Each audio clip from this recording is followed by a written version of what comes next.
The folder landed on the kitchen table with a sound I will not forget. Not a slam, not a dramatic gesture, just the flat, familiar sound of paper hitting wood, the way a bill might land or a grocery receipt. My father slid it toward me with 2 fingers, the way a dealer might push chips across felt. I looked at it. I looked at him.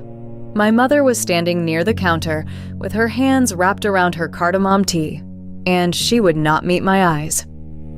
It was a Sunday, the kind of Sunday where the Pacific Northwest decides to show you exactly what it thinks of your optimism. Rain on the single-pane windows, the gutters working hard, pale gray light coming through the sheer curtains that my mother had hung in this kitchen the year I turned 9. The house smelled the way it always smelled, cardamom and something faintly chemical under it, the old wool rug in the living room releasing its stored-up years. I am Charlotte. I was 32 years old that afternoon. I had driven 40 minutes in the rain because my mother said she needed to talk to me. Please, it is important. Please come for lunch. There was no lunch on the table when I arrived. There was the folder. My father is not a man who uses a lot of words. He has spent his entire life communicating in the kind of economy that comes from a childhood where words cost something. So when he spoke, it landed the way all of his sentences land, without warning and without softening. "Your sister owes $650,000, he said, and you are going to help her pay it, or you are no longer part of this family." I looked at the folder. I picked it up. I opened it. I started reading. My mother made a small sound, something halfway between clearing her throat and starting a sentence she decided not to finish. My father sat back in his chair, the recliner he had been sitting in since I was 7, and it made its familiar clicking sound. I read the first page. I turned to the second. I counted to 8. I do this when I need to think clearly, and I learned it from no one in particular. I just found it one day in my late 20s, when I realized that most of the worst decisions of my life had happened in the space where I reacted instead of thought. 1, 2, 3, 4, 5, 6, 7, 8. Then I closed the folder, set it neatly in front of me, and said, "I'll give you 3 days to reconsider." My mother finally looked up. My father's expression did not change. And I thought, all right, let's see what 3 days can do. If you want to know what happened next, stay right here. Because what I did in those 3 days was not what anyone expected. Hit subscribe so you do not miss the rest of this. We sat in that silence for longer than anyone was comfortable. That was deliberate on my part. I have learned that most people will try to fill a silence that makes them uncomfortable, and what they fill it with is usually more honest than what they prepared. My father was the one who filled it. "Money is the point," he said, not unkindly but firmly. "That is what the situation requires. We are not having a philosophical conversation here, Charlotte. Dana needs help, and you can provide it." "I can," I said. "That's true. Then help?" "Help is not the same as all $650,000, I said. "And I want to be honest with you about something. I'm not going to be paying Dana's debt, not because I don't care about her, because paying it would not help her. It would replicate the pattern that created the debt in the first place." My mother's head came up at this. "That's not fair." "Which part isn't fair?" I said. And I said it genuinely, not sharply. I actually wanted to know which part she was responding to. "You're making it sound like we've enabled her." "I think you love her," I said, "and I think love sometimes looks like enabling, and those two things are not the same as each other, but they can produce the same outcomes." "We are her parents," my father said. "We protected her when she needed protection." "I know," I said, "and I understand the instinct. It comes from love." "But Dad, she is 28 years old. The restaurant was 4 years ago. The wellness brand was 2 years ago. She has had 2 significant failures, and each time the consequence was absorbed by someone else. I'm not saying that is your fault, but I am asking you to consider what it means for Dana if this one is absorbed too. Another silence. Shorter. You think you know better than us, my mother said. Her voice was soft, but there was a tremor in it that told me she was holding something she was trying not to let go of. No, I said. I know different things. I see numbers every day. I see what happens when someone's financial picture keeps being rescued instead of restructured. I love Dana. I want her to actually get out of this, not to have the number made to disappear. My father looked at the folder I'd put on the coffee table. He reached over and picked it up. He looked at me for a moment as though asking permission, and when I didn't say anything, he opened it to the first page. He read. He turned to the second page. My mother watched him. He did not read all 14 pages. He read maybe 4 and set it down carefully. We know you worked hard, he said again. I know you know that, I said again. I want you to also know that the hardness was mine to carry. I did not carry it resentfully, but I am telling you that I cannot carry Dana's hardness too. That is hers, and I think, in the long run, that is actually better for her. My mother began to cry. Real crying, not managed crying, the kind that catches in the throat and runs faster than she expected. My father reached over and put his hand on her knee. I waited. I let her cry. I did not go to her, not because I did not want to, but because going to her in that moment would have meant absorbing the emotion instead of letting it land. Someone had to sit with what was true. After a few minutes, my mother found her composure again. She pressed her fingers to her eyes. She looked at me. We still feel this is what needs to happen, she said. We have thought about this for weeks. We didn't come to this decision without pain, Charlotte. I know, I said, and my position is the same as when I told you this morning. You have until tomorrow.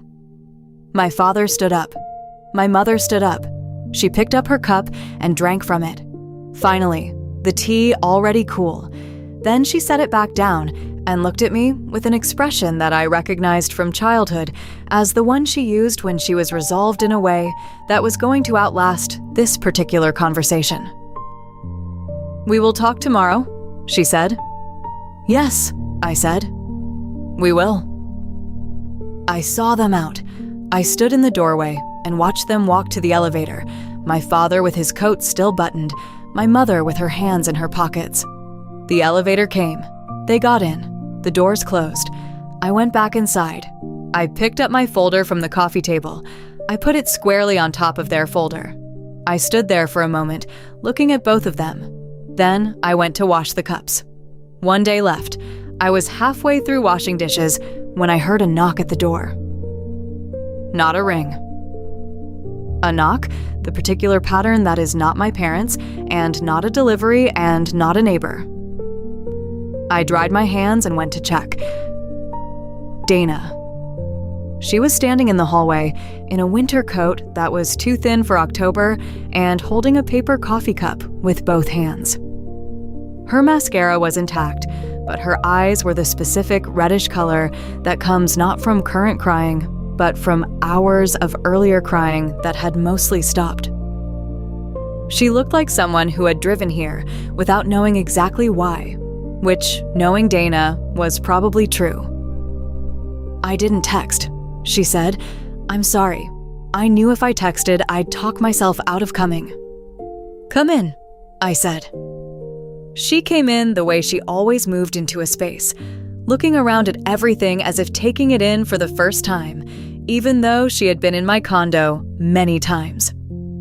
She sat at the kitchen table without being asked, in the chair across from where I usually sit, which was where my parents had been a few hours ago. I went and made tea, partly because that was what the evening seemed to require, and partly because having something to do with my hands was useful. We sat across from each other with our cups. It felt like the kitchen table at our parents' house, which I suspected was the point. even if Dana had not consciously designed it that way. Some things organize themselves familiarly. "I know they were here," she said. "Did they call you after?" "Mom texted." She looked at her cup. "She said you had shown them some kind of document." "A ledger," I said. "My financial history since I was 18. Dana absorbed this. She did not say anything for a moment. "They told me about the 3 days," she said. "Mom said it first. I thought she meant you asked for 3 days to decide. Then she explained it the other way." She looked up. "You gave them 3 days." "Yes," I said. She let out a breath that was not quite a laugh. "That is so Charlotte of you." "I know," I said. She looked out the window. The rain was there, the way it had been since Sunday, the constancy of it almost comforting by now. A car passed in the street below, its headlights making a brief gold sweep across the ceiling. "Did you ask them to make the calls?" I said. "Do you know about the calls?" "Mom told me about some of them," she said. She looked tired in a way that went past physical. "I didn't ask them to. I found out when it was already done. I told Mom to stop, but she said it was already out there." I nodded. "Charlotte," she said. Stopped. Started again. "I know this isn't your responsibility. I know what I did was my fault. I know I am the one who signed things I shouldn't have signed and trusted people I shouldn't have trusted and made decisions that a smarter person would not have made." She was holding her coffee cup with both hands again, the way she had in the hallway. "But I'm also so scared that I can't think straight and I don't know how to get out from under this, and I feel like everyone around me has decided what the solution is, and it's all moving really fast, and I don't know what I'm doing." "I know," I said. "I don't want you to pay it," she said. "I want to say that clearly. I told Mom from the beginning that it was not okay to ask you. I told Dad too. They decided anyway." "I know that," I said. I reached across the table, not to my folder, to the notepad where I had written the final item on my list, the one I had added after Dana told me in the morning that she had tried to stop them. I turned it to face her. On the page, I had sketched out a structure. Not a payoff, not a rescue, a framework, a payment plan based on what I knew about her current income potential, which was not zero. It had never been zero. Dana had skills, and she had energy, and she had a specific charisma that had commercial value if she stopped directing it at ideas and started directing it at employers. A plan for how to start working with a debt counselor. A list of the specific creditors and the order in which to approach them. The ones who could negotiate. The ones who had already moved to collections. The ones where a good faith payment, even small, would change the conversation. Dana looked at it for a long time. "You made a plan for me," she said. "I made a starting point," I said. "The plan is yours to build." She touched the edge of the paper with her fingertips. "This is more helpful than money would have been." "I know," I said. "That is why I made it instead." She looked up at me, and for a moment I caught something in her face that I had not seen there in a very long time. Maybe since we were children, and she was younger, and had not yet learned to lead with confidence. The thing she looked like underneath the brightness. Real and a little lost, and also genuinely grateful. We sat there for another hour. We talked about the debt in detail. The way I would talk to a client, going line by line, explaining the mechanics. She asked real questions. She wrote things down in her phone. By the time she left, she had a list of 3 things to do in the next week that were entirely actionable and entirely hers to do. She hugged me at the door, harder than usual. "I'm sorry," she said into my shoulder. "I know," I said. "I'll fix it," she said. "I know you will," I said, and I meant it. She left. I stood in the empty hallway for a moment and listened to the rain and thought, whatever happens tomorrow, this part was right. Then I went back inside, picked up both manila folders, and sat at the table until 11, finishing everything that needed to be done before the deadline arrived. Day 3 came in quietly. I woke at 6:15 without an alarm, the way I sometimes do when something is on the other side of the day. Not anxiety exactly, but a kind of alertness that beats the alarm to it. I lay in the gray light for a few minutes. The rain outside was different now, lighter, more of a mist than the heavy drizzle that had been there since Sunday. The city was still mostly dark. I made coffee, the Ethiopian beans again. I did not check my phone first. I made coffee and I poured it, and I stood at the window with both hands around the mug and looked out at the courtyard below, where the single outdoor light was still on and the wet leaves made a blanket across the pavement. The light caught in them at certain angles. October turns them strange colors when they are wet, orange and rust and a deep brown that is almost red. I had slept well. This continued to surprise me.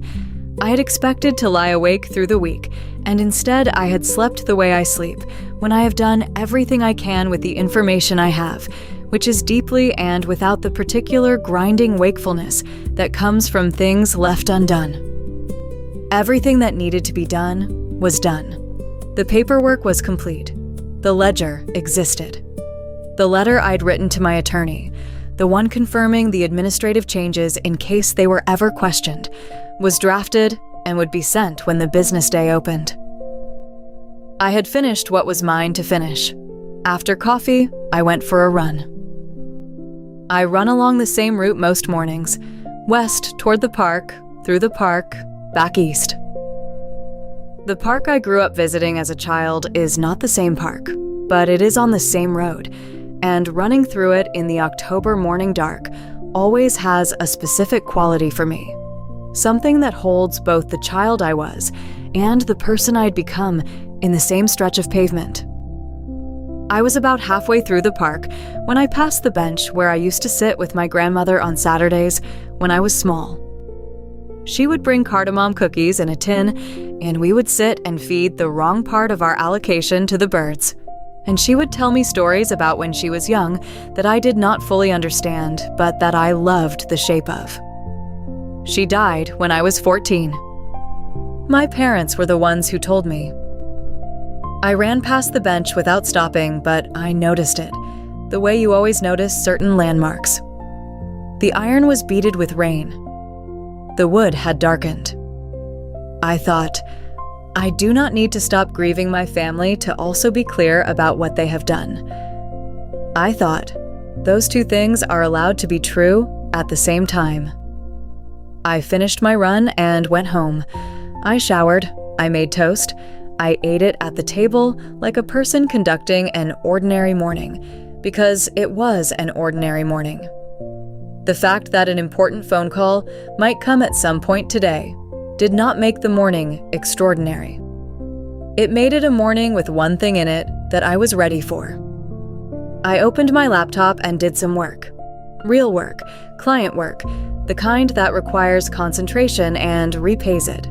I answered emails. I reviewed a document a colleague had sent the night before. At 11, I made a second cup of coffee and sat at the kitchen table and looked at the two folders.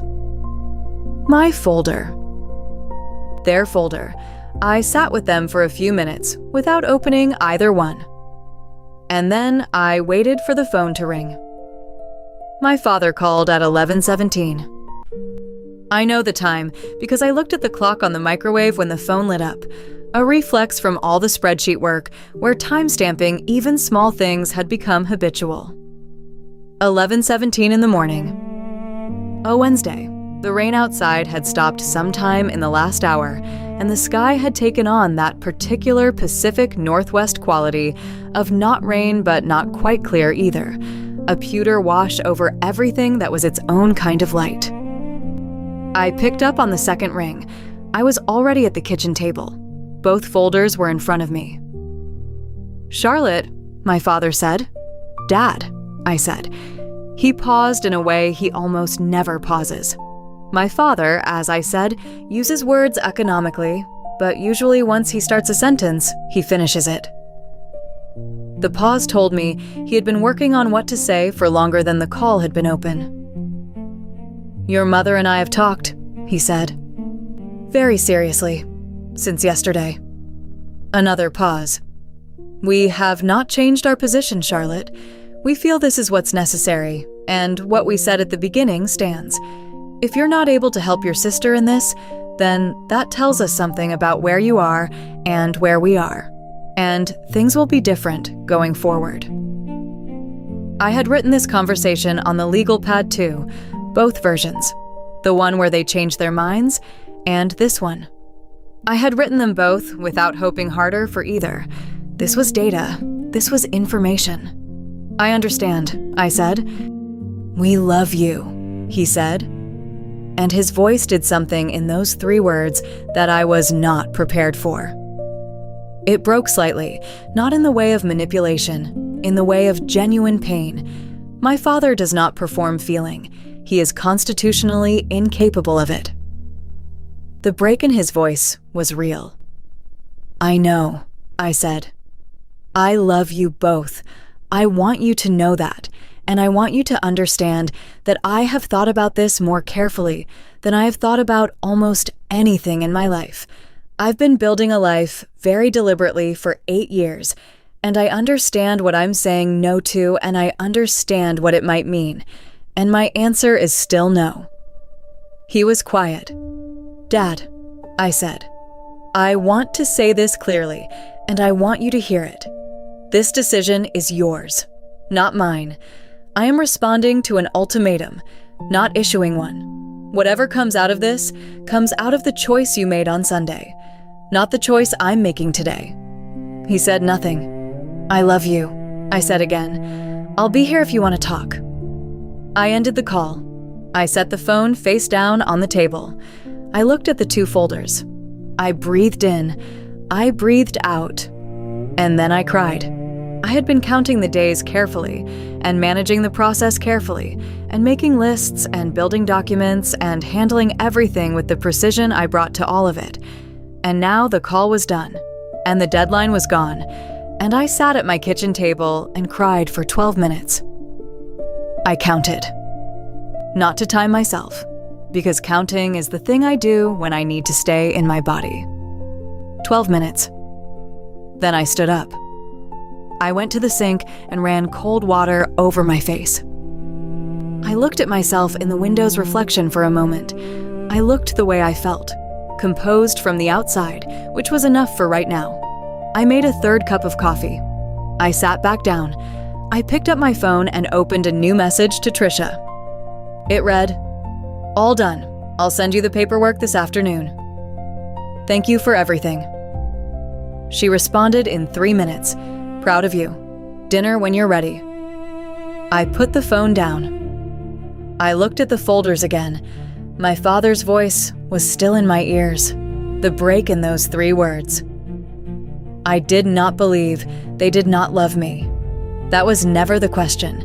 The question had always been about what love required and who was supposed to provide it, and where the line was between family and obligation, and the particular painful assumption that the one who handled things should keep handling them forever.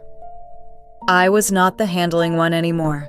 I was just Charlotte, and I had a letter to send and a folder to file and a life to keep building, and I was going to do all of that now. That afternoon, I sent my parents a letter. Not an email, a letter. Typed on my computer and printed and signed by hand and mailed in an actual envelope, which I bought from the drugstore 3 blocks away. I walked there in the post-rain air with my coat on and bought a single envelope and a stamp and walked back. The letter was 4 paragraphs. Not long, not angry, not pleading. The first paragraph said that I respected their decision, even though I disagreed with the premise that had produced it.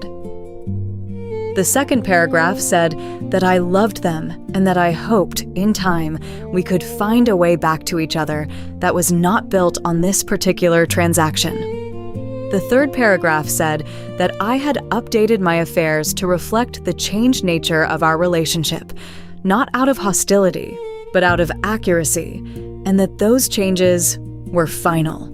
The fourth paragraph was the shortest. It said, "I am still your daughter. I will not stop being that, whatever you decide."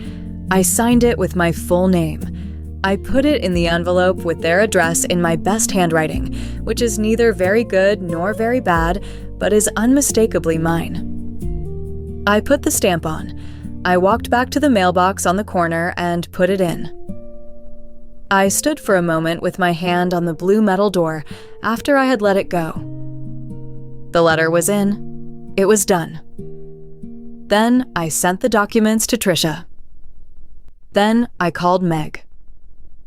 Meg is my best friend and has been since graduate school, where we bonded over the specific experience of being two women in a program that was mostly men who were very confident in inverse proportion to their actual competence.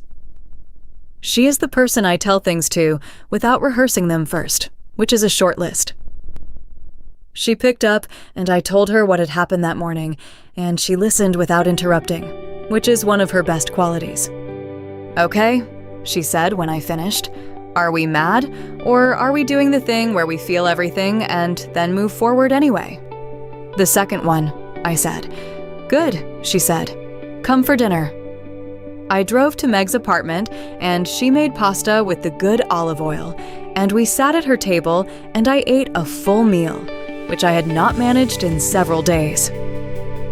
She poured wine. We talked about other things. Her impossible neighbor, a work situation that had been frustrating her, a trip she was planning for spring. She made me laugh twice, which I note because laughter is the most accurate measure I know of whether someone's company is doing you good. I drove home at 9 with the October dark fully settled. My neighborhood smelled of wet leaves and someone's dryer exhaust from the building next to mine. The combination of smells that is to me the scent of home, not as sentiment, but as information. I am here. This is mine. I went inside. I put my bag down. I went to the kitchen. The two folders were on the counter where I had left them. My father's folder, the original one, the one with Dana's debt, the one that had landed on that kitchen table on Sunday with the flat sound of paper on wood. My own folder, 14 pages of everything I had built and carried. I stood with them for a moment. Then, I picked up my parents' folder and put it in my filing cabinet in the section labeled Documents, because even if I was not going to absorb this debt, it was still information I ought to keep. Then, I picked up my own folder and added it to the same section, right behind it. Then, I went and took out the recycling, because it had been building up all week, and it was Wednesday, and the bin needed clearing. I carried it downstairs and outside, and pushed it into the recycling area and walked back in.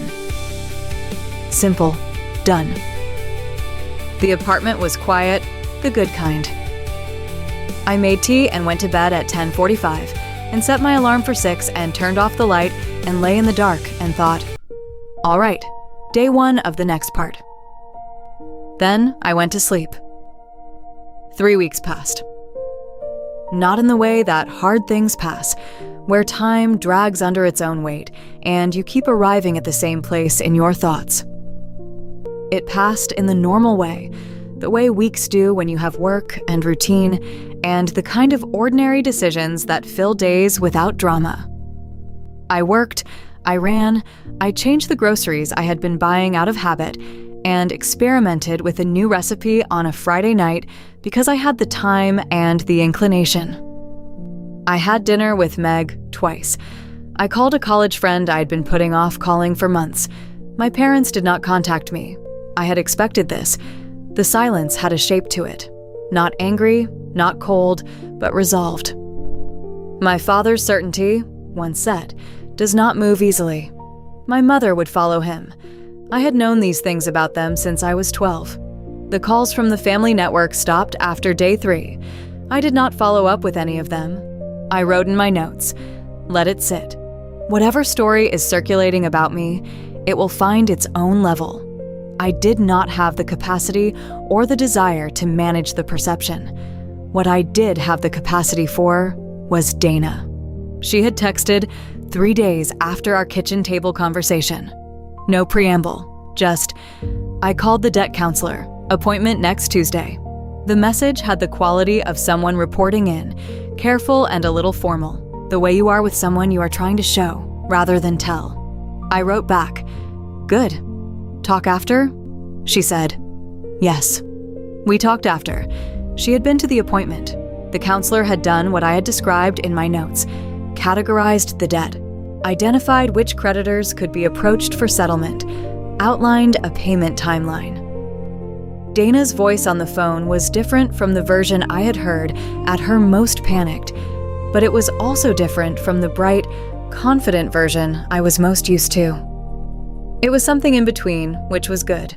The in-between voice was the real one. I told Mom and Dad I went, she said. How did that land? Dad didn't say much. Mom said it was good. A pause. She also said that she still thinks you should have helped. I know, I said. I told her I disagree, Dana said. This was not something I had expected Dana to say. I let it sit for a moment. That took courage, I said. Not really, she said. Just honesty. But I knew for Dana those two things were often the same, and I let her have the distinction. About a week after that, a cousin who was not one of the 6 from the calls, a quieter one who I had always liked, sent me a text asking if I was okay. Not on behalf of my parents, just personally, from her to me. I told her I was okay, and thanked her, and meant it. Later, she sent me a voice note that said, I know what they did was unfair. I just wanted you to know that I know. I saved the voice note somewhere. I would find it later. There were other things too, smaller ones. A notification from my 401k plan that the beneficiary update was confirmed. An email from my building's management company that the electronic lock I had been meaning to upgrade for 2 years was now active. These were not dramatic. They were the completion of incomplete things. I kept finding corners of my life that had been left half addressed and finishing them, one by one, the way you clear a backlog when there is finally space to see it. One Saturday morning, I woke up, and the first thought I had was not about the debt or my parents or what any of it had cost me. The first thought I had was about the recipe I was going to try for brunch and whether I had the right type of pan for it. I lay in bed for a moment after that, just registering it. The absence of dread is not a feeling, exactly. It is more of a space. The space where something heavy was that is no longer there. You notice it the way you notice that a noise has stopped. Not with a new sound, but with the sudden awareness that the background had been different before. I had not felt it in years. I got up and made brunch. I did not have the right pan. The recipe worked anyway. Some things work anyway, once the weight lifts. I want to tell you something about what I am not. I am not triumphant. I know that is what people expect when a story like this ends with the word free, or clear, or anything that sounds like victory. But this is not that kind of story, and I am not that kind of person. What happened with my parents was not a win. It was a cost with a justification. I paid it because the alternative cost was higher, and I had learned, finally, to be honest about which costs I could carry and which ones would bend me in a direction I did not want to be bent. I still love my parents. This is not complicated, though it probably sounds like it should be. Love does not have an off switch, and I did not go looking for one. My father's voice on the phone when it broke a little, those 3 words that were real and not performed, that is in my chest somewhere, and it is going to stay there. My mother's hands wrapped around cardamom tea every Sunday for 22 years. The way the kitchen smelled. the clicking of the recliner. I did not lose these things because I refused to pay a debt. I moved to a different place in relation to them. That is a harder grief than being angry would have been. But the thing I keep returning to, the thing that is still settling even now, is this. For the first time, I understand what I built and for whom. I thought for a long time that I had built my life carefully because that was simply who I was. The responsible one, the one who landed on her feet. I thought of my stability as a personality trait. What I understand now, in a way I did not before that folder landed on a kitchen table on a Sunday in October, is that my stability was also, all along, structural protection. I had built it high enough that nothing could touch me, not consciously, but the choices were there, compounding year by year. The emergency fund and the condo and the 401k and the careful account keeping. All of it had functioned, among other things, as a wall between me and exactly this. When the ultimatum arrived, it could not breach the wall. That is what I had actually built. The folder is gone now, my parents' folder. I took it out of my filing cabinet last week and went through it one more time. I looked at every page. I thought about Dana, working with her debt counselor, sending me a text every week or so with a small update that is, each time, 1 degree more matter-of-fact and less afraid. I thought about what it means to love someone without absorbing their consequences. I thought about the kitchen table at my parents' house and the one in my own apartment and how they are not the same table.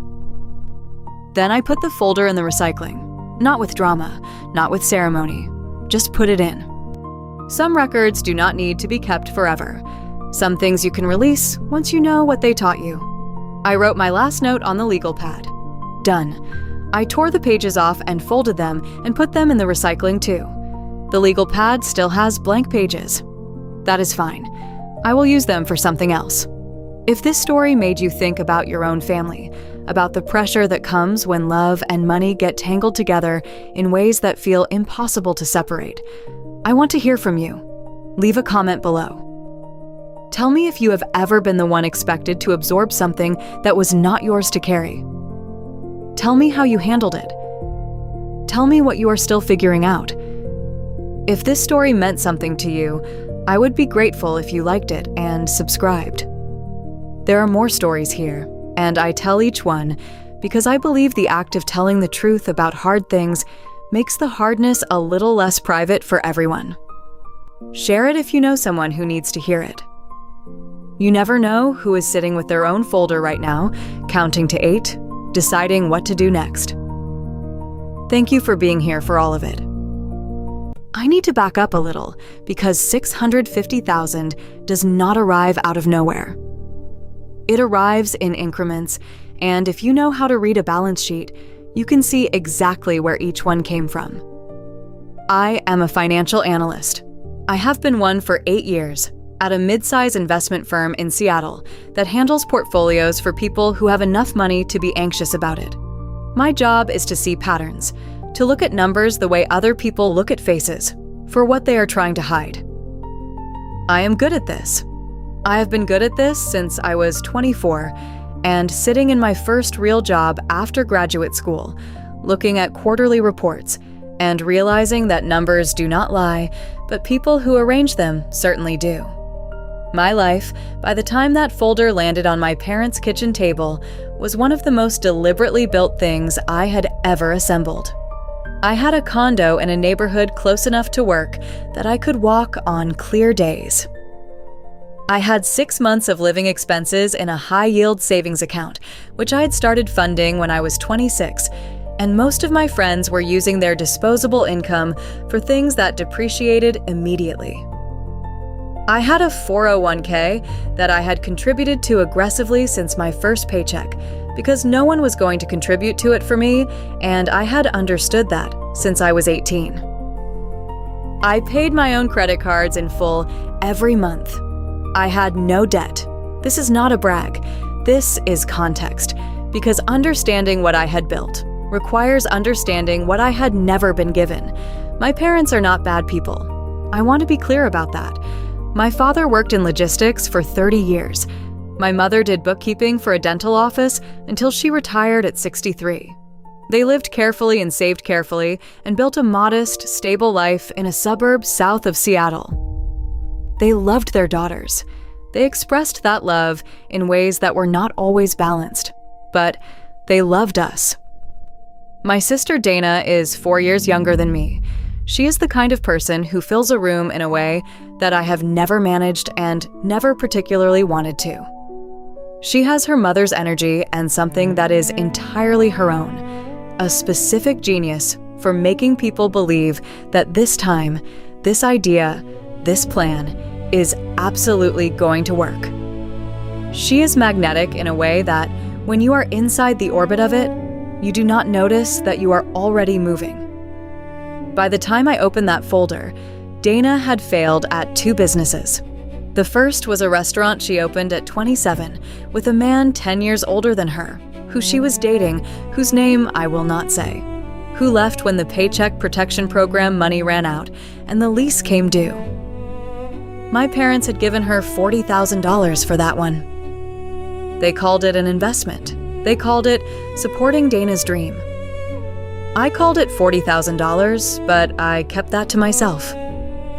The second was a wellness brand. Supplements, candles, a skincare line that she launched on social media with a level of confidence that almost made you forget to ask whether the formulations had been tested. She had investors. She had a following. She had a personal guarantee attached to a business loan that she signed without, as far as I can tell, reading past the first paragraph. When the brand folded, the guarantee came due. The $650,000 in the folder was not one debt, it was a stack. The investor personal guarantee.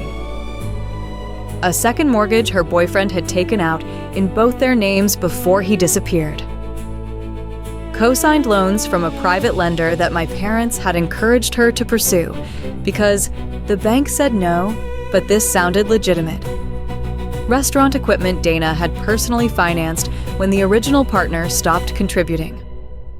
The folder was a complete picture, a perfect record of decisions made at speed, with optimism in place of due diligence. I knew Dana. I loved Dana. I also knew this folder the way you know a report you have read too many times.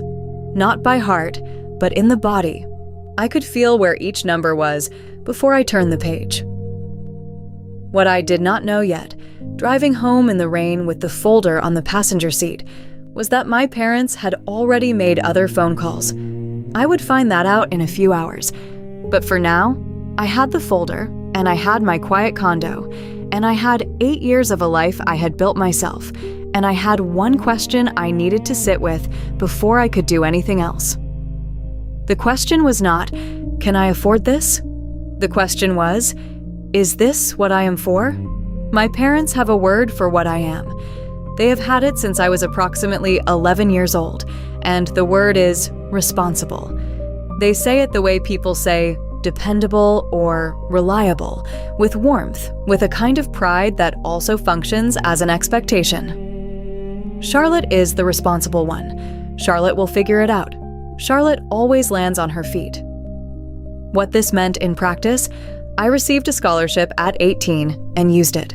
I worked part-time through undergrad and did not ask my parents for money after the summer I turned 18. I went to graduate school on a combination of stipend and loans I paid off in 4 years. I never asked them to co-sign anything. I never called from a different city with a problem that required their credit card number. When I moved into my first real apartment, I paid the security deposit myself, carried boxes myself, assembled the furniture myself on a Saturday night with a glass of wine and an instruction sheet that assumed I owned a rubber mallet, which I did not but managed without. Dana's first business failure happened when I was 28. I came home that Thanksgiving to find my parents quietly devastated and Dana quietly unraveling, and somehow, in the way that happens in families with their own gravity, the conversation turned to me. Not explicitly. No one said, "Charlotte, fix this." But there was a way my mother looked at me across the table, a way my father cleared his throat, and I understood that the expectation was being left in the air for me to claim it. I said, "I'm sorry this happened, Dana. I hope you can figure out a path forward." My father looked at the ceiling. My mother refilled her tea. Dana stared at the tablecloth, and the conversation moved on. But the look my mother had given me before that did not move on. It stayed somewhere behind my sternum, the way certain moments do. Over the next 4 years, I watched the pattern repeat. Not the specific events, the pattern. Dana makes a decision. The decision becomes a crisis. The crisis becomes a family emergency. And somewhere in the emergency, my name appears. Not always directly. Sometimes it was a comment about my stable income, my condo that had appreciated, my lack of dependence. Sometimes it was a more explicit, "Charlotte, maybe you could help with just this one piece." I helped twice. Small amounts. Under $5,000 each time. Enough to feel the shape of the ask, but not enough to break anything in my own life. I told myself each time that it was a one-off. That the next crisis would not come. That Dana was learning. That my parents were not building a case, they were just managing a crisis. I was good at telling myself things like this. I am a financial analyst. My entire professional life involves building models based on available data, but I had a blind spot, the size of a family dining room table, and I had been pretending it was not there for years. The night I brought the folder home, I put it on the kitchen counter. I poured water for an herbal tea I did not finish. I stood in my kitchen in the dark for a few minutes, just listening to the rain on my windows and the sound of the refrigerator cycling on. My condo is quiet in a way my childhood home never was. The kind of quiet that means you built it for yourself. I thought about what my mother said once, when I had pushed back on a different family ask years ago. She said, "You always had everything handled, Charlotte. Dana needed more from us. I thought you understood that." She said it gently. She meant it as an explanation. But what I heard underneath it, the thing I had never quite let myself hear until that night with the folder on the counter, was this. We gave her what she needed because she was the one who needed. You were the one who didn't. That is why we are asking you now. They did not see me as their daughter who had worked for everything she had. They saw me as accumulated resources. And somewhere in the difference between those two things was the reason I had driven 40 minutes in the rain on a Sunday, and the reason I was now standing in my own kitchen at 7 in the evening, wondering whether the life I had built was mine, or just a reserve account. I picked up the folder. I opened it again. I turned to the last page. I found the total. I closed it. Then I went and got a legal pad from the shelf in my home office, and I sat down at my kitchen table, and I started writing.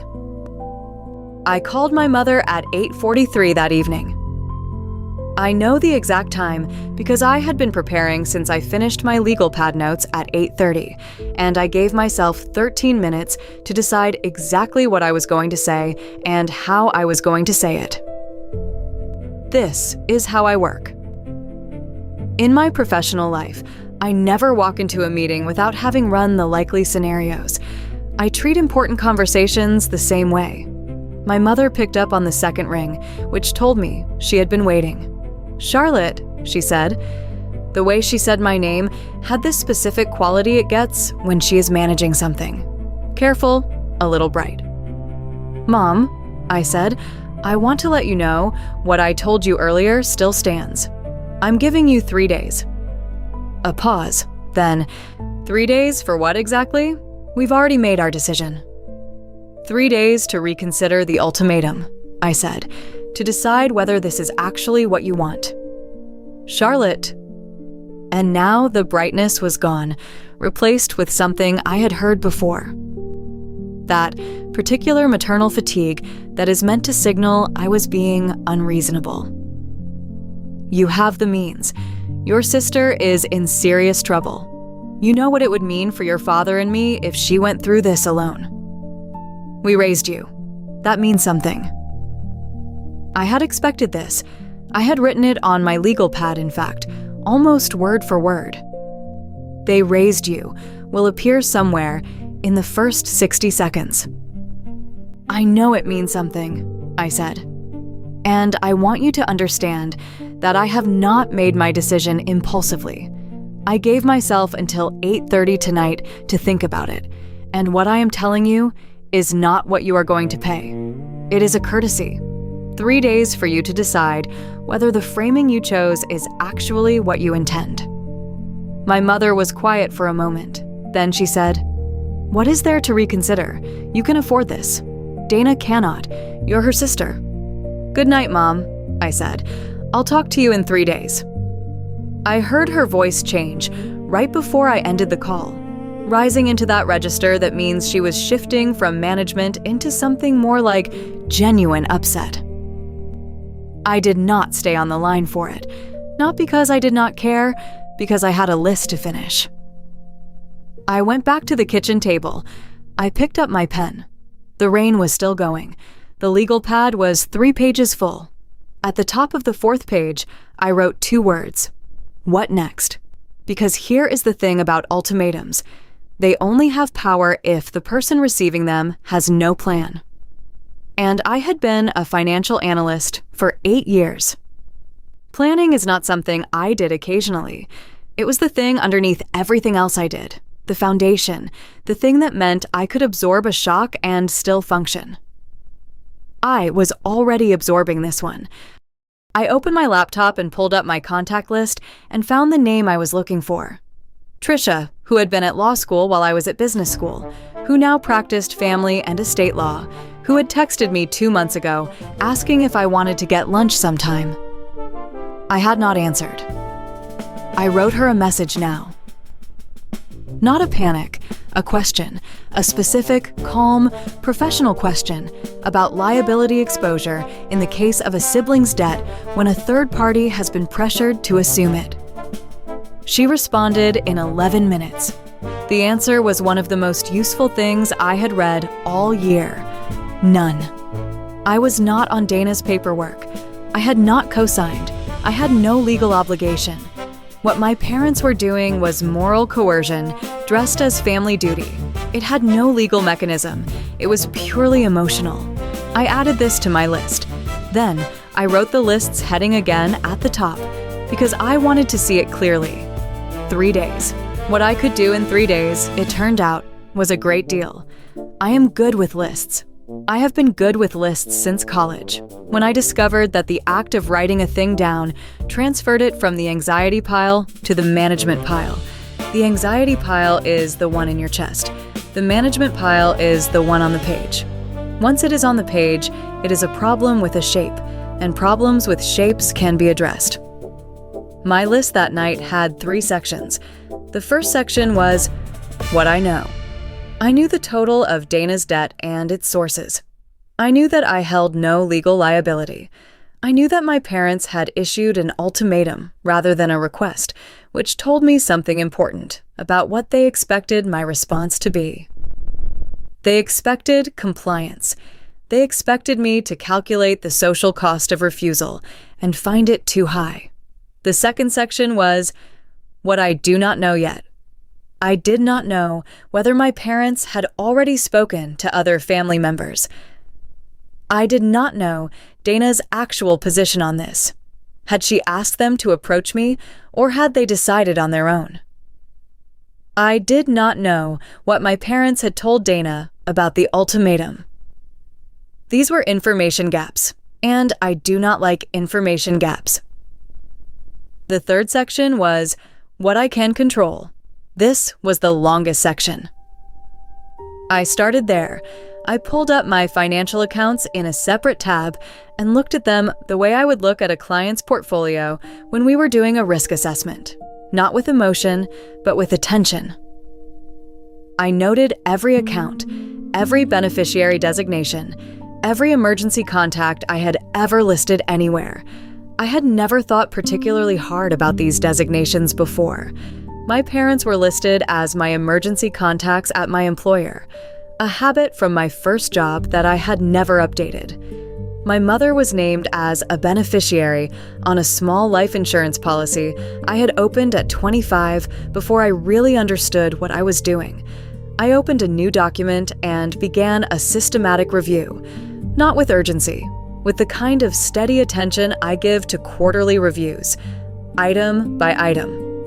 By 2 a.m, I had a complete picture of everywhere my parents appeared in my administrative life. The count was specific and correctable.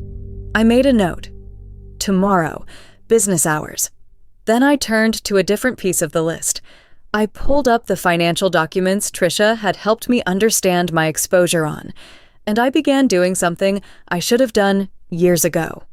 Building a proper personal ledger. Not a budget. A ledger. A document. Recording every financial decision I had made independently since I turned 18, every cost I had absorbed that a different family's daughter might have shared with her parents, every milestone I had funded entirely with my own resources. College, full cost of attendance beyond scholarship, covered by me. Grad school, living expenses, fees, equipment, covered by me. First apartment security deposit, mine. Moving costs, twice, mine. The emergency fund, built from my salary over 5 years. 0 contribution from anyone else. My down payment on the condo, saved over 4 years. Mine. I was not doing this out of resentment. I was doing this because data matters. Because if you are in a conversation about obligation and fairness, and someone is arguing from emotion, the most useful thing you can bring is a document. I finished at 2:47 in the morning. The rain had let up a little. I looked at what I had built and realized I had not eaten since an early lunch that I had not finished because I had arrived at my parents' house to find a folder instead of a meal. I made toast. I stood at the counter and ate it over the sink the way I do when I am tired, looking out at the dark courtyard of my building. The neighbors' lights were all off. The courtyard was full of wet leaves under the single outdoor light that the building management refused to upgrade. I thought, you have 2 days left. Use them well. I finished the toast. I rinsed the plate. I went to bed. I slept better than I had expected. Dana called at 9:22 the next morning while I was getting dressed for work. I almost did not answer. I had a 7:45 meeting starting in less than an hour, and the drive was 30 minutes, and I was still running on less sleep than I preferred. But Dana is my sister. Whatever is happening with our parents, she is my sister. I answered. She was crying before she said my name. I let her talk. I stood in my bedroom holding the phone, looking at the street below where the rain had gone back to a fine drizzle, and I listened to my sister describe how sorry she was, how she knew this was enormous, how she did not know how things had gotten this bad, how she hated that it had come to this. Her voice had a particular quality when she was genuinely upset, something ragged and stripped of its usual brightness, and that quality was there now. She meant it. I waited until she ran down a little. Then I asked her one question. Did you ask them to ask me, or did they decide on their own? Silence. Not a confused silence. The kind of silence that is someone figuring out what they can admit to. They decided, she said finally. I told them not to. I said it wasn't fair, but they said they were going to do it anyway. I had written this as a question on my list, 2 possible answers. Both had implications. This answer had its own set of them. Okay, I said. Charlotte, I'm not expecting you to pay it. I'm not. I know it's not your responsibility.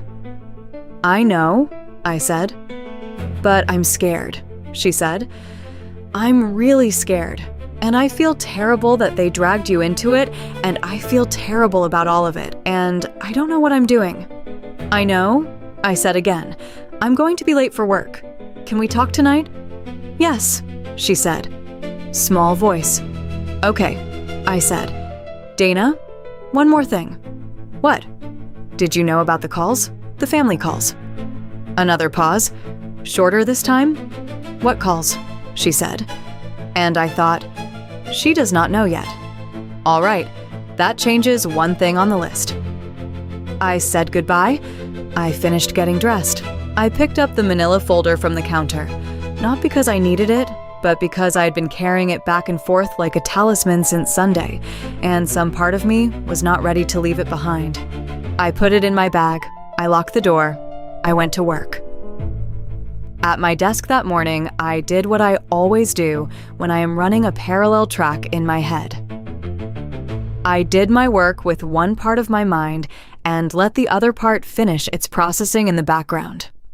I ran a yield analysis on a client's fixed income holdings. I sat through a team meeting about Q4 projections. I ate my lunch at my desk and opened a browser tab in the background and spent 12 minutes looking at a particular section of the state's estate code that Trisha had mentioned. What I found confirmed what she had told me. There was no mechanism by which my parents could compel me. No legal avenue, no financial hook. What they had was influence.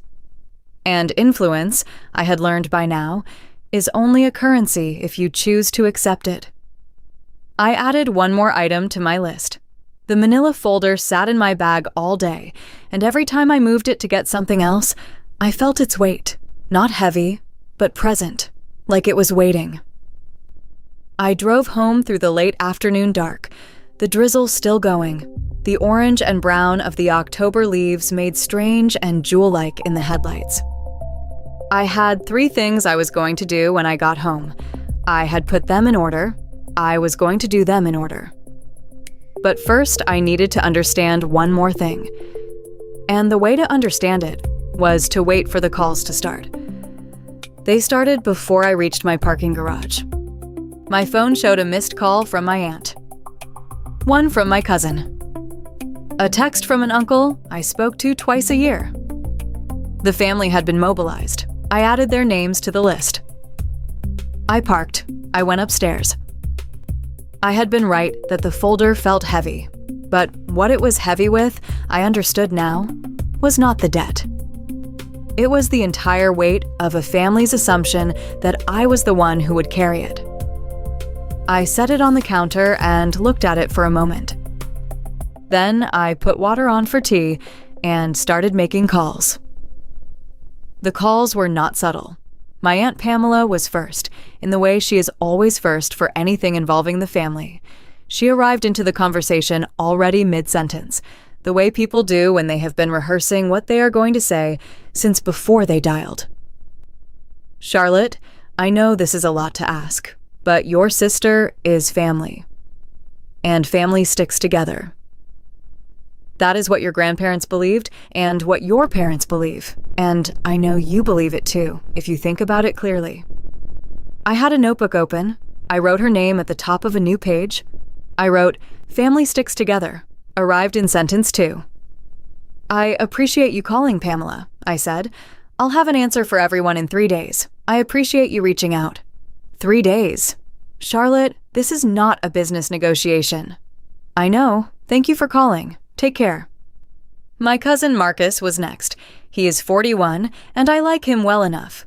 The way you like someone you see at holidays who makes an effort toward warmth without quite crossing into genuine closeness. He took a different approach. He went practical. "I'm just going to say, Charlotte, that your parents are not going to be able to handle the fallout if Dana goes under completely. Have you thought about what this does to them, their health, their mental state? Your mom has been crying for 2 days." I wrote, "Appeal to parental health and stress." "I've thought about all of it," I said. "I'll have an answer in 3 days. I appreciate you calling, Marcus." Then my Uncle Ray, who I speak to at Thanksgiving and Christmas and who I had not expected on this list. A short call, gruff, uncomfortable with the situation clearly, who said, "Charlotte, I just want you to think about your family," and who sounded relieved when I let him off the hook quickly. By 7:15 that evening, I had received 6 calls. 6 in 4 hours. I added their names to the list. I looked at the list and I thought, they made phone calls before I even got home from their house on Sunday. My parents had a plan. They reached out to the extended family and asked them to reach out to me. They mapped the points of pressure and activated them. This was not grief. This was a campaign. I sat at my kitchen table with the legal pad and the manila folder and my lukewarm tea, and I felt something I had not quite felt before in all of this. It was not anger exactly. It was more like clarity. The kind of clarity where something you have been half seeing for years finally comes into full focus, and you realize you were only blurring it because you were not ready to see it clearly. My parents were not asking me to sacrifice for my family. They were operating my family as a coercion mechanism. They were using people I cared about as levers. I finished my tea. I opened the manila folder for what felt like the 40th time. I looked at the numbers. I thought about the calls. I thought about my mother's voice on the phone the night before, the practiced warmth of it, the way she had deployed, "We raised you," like a preloaded argument. Then I thought about Dana's voice that morning, the real one, the stripped one. I told them not to. I wrote a line at the bottom of the legal pad page. Dana is not the enemy. That was going to matter. I added 2 more items to my action list. Then I put the legal pad away, made dinner, ate at the table like a person who was managing her life capably, cleaned up, and went to bed at 10. I had 1 full day left. I intended to use every hour of it. Day 2 was a Tuesday. I had a half day of client meetings in the morning and had cleared my afternoon deliberately, a fact I had arranged the previous week without knowing I would need it. The way certain pieces of planning turn out to be useful in ways you could not have predicted. I woke up at 6. I showered. I made coffee with the good beans, the Ethiopian ones with the blueberry note that I only opened on days when I was doing something that required a clear head. I sat at the kitchen table and looked at my action list and began working through it. The first item was administrative. I called my HR department at 8 sharp when they opened and told them I needed to update my emergency contact information. The woman I spoke to was pleasant and efficient. I gave her the new contact, my best friend Meg, who had been telling me for years she should be my emergency contact anyway. The call took 4 minutes. The second item was the life insurance policy. I went online, logged into the account, and updated the beneficiary designation. My mother had been on it since I was 25 and had not thought hard about these things. I changed the primary beneficiary. I changed it to Meg. This also took 4 minutes. The third item was my retirement account. I logged into the plan portal and pulled up my beneficiary designations. My parents were listed split, a decision I had made in my mid-20s that had felt reasonable at the time and now felt like a document I did not recognize. I updated this too.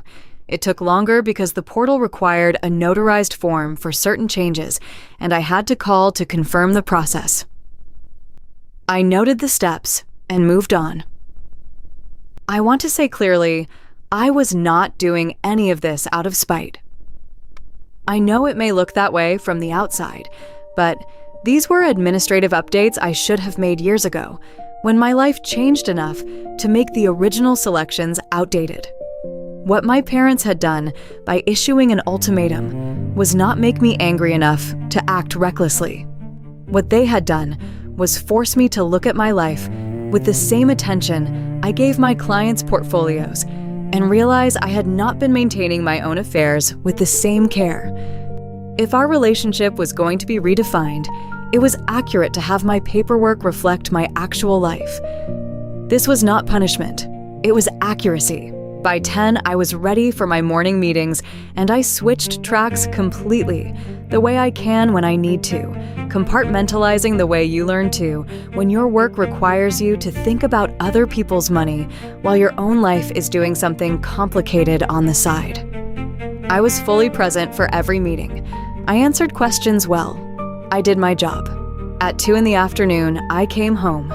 I sat at the kitchen table. I opened my laptop. I opened a blank document and titled it simply with the date. Over the next 2 hours, I built the ledger. I had started it on Sunday night, but now I had time to do it properly. Every expense I had carried independently since 18. Every milestone, every cost.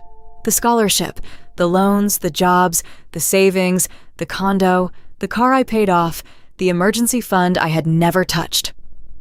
I built it the way I would build a document for a client, organized by category, with sources where I had them, with estimates where I didn't, and notes explaining the estimation methodology.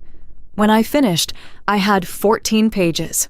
I looked at the total, not the dollar total, the total of what I had built and carried and decided and funded and managed and worried about entirely on my own. I looked at it for a long time. Then I printed it. My printer grumbled a little, which it always does, but it produced the pages. I stacked them and put them in a plain folder I had in my filing drawer, a beige manila folder that I had never used before. I held both folders for a moment. My parents' folder, full of Dana's debt, and my own folder, full of my independence. I set them side by side on the kitchen table. What they told together, as documents, was a very clear story. I made tea and waited. At 5:15, there was a knock at my door. I opened the door, and my parents were standing in the hallway. My mother had her coat on, still buttoned, which told me they had come directly from the car without stopping to think about whether to ring the bell first or text. My father was behind her slightly, hands in his pockets, looking at a point somewhere near my left ear. Neither of them had brought anything. No food, which was the family's usual instinct when approaching a difficult conversation. Just themselves, in the hallway, in the October light coming from the frosted window at the end of the corridor. "Can we come in?" my mother said. "Come in," I said. I led them to the living room. I offered to take their coats. My mother took hers off and handed it to me. My father kept his on, which I noted because it is the kind of detail that tells you where someone has decided to position themselves. He was ready to leave. I hung my mother's coat on the hook by the door and went to make tea. While the kettle heated, I stood in the kitchen and listened to the sound of my parents settling into my living room, the specific sounds of my father's weight on the couch, my mother shifting, the slight creak of the coffee table when someone rested something on it. These sounds were so specific to them that they could be no one else. I had grown up in the same house as those sounds. I had calibrated my earliest sense of home around them. I brought in 3 cups. I set them on the coffee table. I sat down in the chair across from my parents. My mother's eyes were a little red around the edges. My father was doing the ceiling thing, the brief upward glance he used to reset his expression. "We drove out because we thought it would be better to talk in person," my mother said. "Okay," I said. "Charlotte." She stopped, started again. "We are not trying to be cruel. You understand that. We are trying to protect our family." "I know," I said. My father spoke, which surprised me a little because he typically let my mother carry the emotional freight of difficult conversations. "Your sister is in serious trouble," he said. "Real trouble, the kind that follows you. We cannot let that happen to her." "I understand that," I said. "I've read the folder completely. I know exactly what Dana is dealing with." "Then you know why we need you to step up." I had been holding the beige folder in my lap. I put it on the coffee table. "I want to show you something," I said. They looked at it. My mother glanced up at me, then back at the folder. "This is a ledger I built over the last 2 days," I said. "It documents every expense I've carried independently since I was 18. Every cost I absorbed that another family might have shared, college, grad school, every apartment, every emergency fund contribution, every milestone. 14 pages. My father looked at it for a long moment. Something moved across his face. Not anger, something more complicated. "Charlotte," my mother said softly, "we know you've worked hard." "I know you know that," I said. "I want you to also know what that work looks like as a document, because the conversation we're having is about money and obligation and what family means. And if that's the conversation, I want all of us to have the same information." No one spoke. "I'm not showing you this to make you feel guilty," I said. "I'm showing it to you because I think there's an assumption in the room that I have resources, because something was easy for me. And I want you to see that nothing was easy. I just didn't ask anyone to make it easier." My father looked at the ceiling again. My mother was looking at the folder with an expression I could not fully read. Something between defensive and something else. Something that might have been the first edge of understanding, if I gave it time to develop. "You love Dana," I said. "I love Dana. That is not in question. The question is whether loving her means I am obligated to pay her debts, and I want to ask you something first, if that's okay." They waited. "If family is the real point of this conversation," I said, "then why is the conversation about money?" My mother closed her eyes. My father said nothing, but something in his posture shifted. The coat stayed on, but the departure readiness moved out of him a little.